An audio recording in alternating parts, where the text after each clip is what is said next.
কাকরাইল মসজিদ যারা দখল করতে চাচ্ছিল হেফাজতপন্থীরা, এদেরকে দেখাতে চেয়েছে আমাদেরও লোক আছে। হ্যাঁ, কিছু উগ্রপন্থী নামধারী ওলামায়ে কেরাম সংখ্যক তার পিছিয়ে লাগছে। এই তৃতীয় ব্যক্তি বলা যায়, হেফাজত ইসলাম তৃতীয় ব্যক্তি 308 নম্বর হালকার। কাকরাইল মসজিদ যারা দখল করতে চাচ্ছিল হেফাজতপন্থীরা, এদেরকে দেখাতে চেয়েছে আমাদেরও লোক আছে। সারা বাংলাদেশ নিজামুদ্দিন সাথীদের আমাদের 90% লোক আছে যারা হযরত মাওলানা শাহ আসাদ দামাত বারকাত ওনার অনুসারী।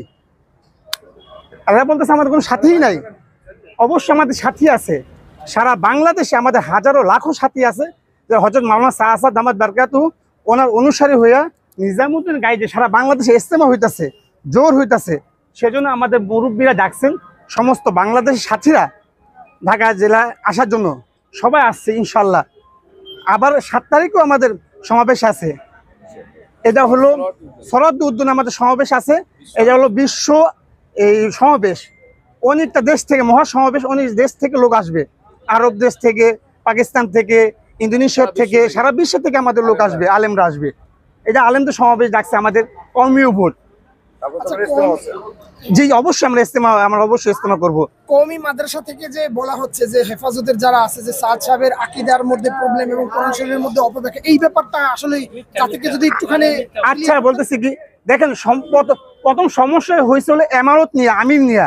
যখন আমিরে সাবিত হয়েছে, সুন্নাত এবং কোরআনে সাবিত হয়েছে আমির সে ঠিক আছে, তখন তাকে বিভিন্ন কথা দিয়া, হ্যাঁ আপনার অপব্যাখ্যা দিয়া তাকে ফাঁসানো হচ্ছে।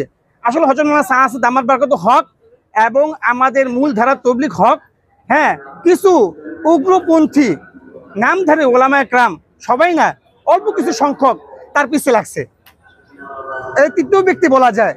এরা তবলিগের কোনো বিষয় না। হ্যাঁ, এটা হইতে পারে হেফাজতে ইসলাম তৃতীয় ব্যক্তি। এরা যদি সইরা যায় আমাদের বিভেদ ঝগড়া কোনো থাকবেই না ইনশাআল্লাহ। আচ্ছা, দেওবন্দ থেকে যে আপনাদের এই যে একটা দেওয়া হয়েছে, কেউ বলতেছে যে সাদ সাহেব রুজু করেছে, আবার বলতেছে সাদ সাহেব দেওবন্দে আসেনি, আমাদের সাথে কোনো কথা বলেনি। এই নিয়ে আবার অনেক সাদ সাহেবের যারা অনুসারী এবং হেফাজতের যারা অনুসারী, জুবাইর সাহেবের যারা অনুসারী, এর মধ্যে যে একটা ঝামেলা হয়েছে, এই সম্পর্কে আপনার কি মন্তব্য? ইনশাআল্লাহ সাদ সাহেব 4 বার রুজু হয়েছে, এইটা আমাদের কাছে স্পষ্ট দলিল আছে, আমরা দেওয়া হয়েছে এবং এটা দেওয়া হয়েছে। তারা জানে, তারা যদি আবার বলতে চায়, আমরা ওপেন চ্যালেঞ্জ দিচ্ছি, আমাদের ওলামায়ে কেরাম ওপেন চ্যালেঞ্জ দিচ্ছে, এরা আসুক বসুক, আমাদের ওলামায়ে কেরাম তাদের জবাব দিবে। যেমন আরশাদ মাদানী, হ্যাঁ হাফিজুল্লাহ, উনি বলছেন আমাদের এই যে হক, দুটো পক্ষই হক, আপনি কেউ পক্ষে এন্টিফায়ার করতে পারবেন না। বিবিধ তৃতীয় ব্যক্তি হেফাজতে ইসলাম। আমাদের তবলিগের ভিতরে কোনো সমাবেশ নাই, কোনো মিছিল নাই, মিটিং নাই, কোনো কিচ্ছু নাই। এরা বলতেছে আমাদের কোনো লোক নেই, সেজন্য সারা বাংলাদেশ থেকে তবলিগ জামাতে যারা আসছে। আজকে আমরা দেখাচ্ছি আমাদের তবলিগে নিজামুদ্দিন অনুসারী 90% লোক আমাদের পক্ষে আছে। সমাধান কি আসলে ধর্ম তো বলা হয় ঐক্যের কথা বলা হয়, ধর্ম কিন্তু বিভেদের কথা বলা হয়। জি জি, ঐক্যটা কেন? আমরা চাচ্ছি সবাই একত্রিত, এক ভাগে ইজতেমা হোক। আমরা চাচ্ছি, তারা বসতে চাইতেছে না আমাদের সাথে। আমরা চাচ্ছি ইজতেমা একটাই হোক, হযরত মাওলানা শাহ আসাদ দামাত বারকাত উনি আসুক, আমিরে মাতাতে সারা বিশ্বে উনি যাচ্ছেন, ইজতেমা হইতেছেন। বাংলাদেশে কেন আসলে সমস্যা? এই যে একটা তৃতীয় ব্যক্তি, এই ব্যক্তিকে যদি আমাদের মূল ধারা তবলিগ থেকে সরা যায়, হেফাজত সরা যায়, আমাদের ভিতরে কোনো বিবাদ নাই।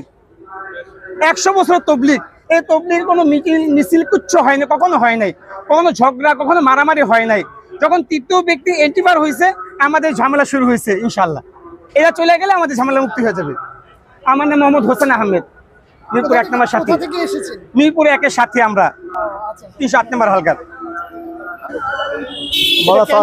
মাওলানা শাহ সাহেব বিশ্ব আমির, সারা দুনিয়ায় ওনার তত্ত্বাবধানে মেহনত চলতেছে।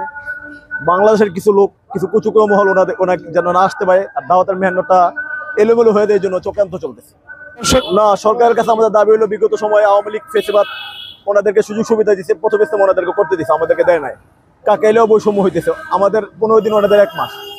তো এই বৈষম্য যেন দূর হয়, যেন কাকের সমানভাবে হয়, ওনারা 1 মাস, আমরা 1 মাস, ইস্তেমার ময়দানে যেন আপনারা ইসলামের মধ্যে কোন পর্ব বেছে নিয়েছেন? আমরা বেঁচে আমরা পিছনের বছরগুলো তো পিছনে ওনারা টানা প্রথমবার করছে। আওয়ামী লীগ যতদিন ক্ষমতা ছিল প্রথম ইস্তেমাগুলো ওনারাই করছে, আমাদেরকে করতে দেয় নাই। স্বরাষ্ট্রমন্ত্রীর সাথে ওনাদের আতাত ছিল, সম্পর্ক ছিল, আর আওয়ামী লীগ সরকার আমাদেরকে প্রথম ইস্তেমা করতে না দিয়ে ওনাদেরকে দিচ্ছে। তো আমাদের দাবি যেহেতু পিছনে ওনারাই প্রত্যেকবার প্রথম ইস্তেমা করে, এবার যেন আমাদেরকে দেওয়া হয়, যেন বৈষম্য না থাকে। এবার আমরা প্রথমে করবো, আগামী তো ওনারা প্রথমে। আশা করতেছেন যে সাদ সাহেব বাংলাদেশে আসতে পারবে? আমাদের দৃঢ় বিশ্বাস একই ইনশাল্লাহ আসবে। আমরা আমলের মাধ্যমে ওখানে পুনরায় ফিরাই নেব। আমাদের কোনো সহিংসতা চাই না, গ্যাঞ্জাম চাই না, আমরা আমলের মাধ্যমে ফিরে নেব।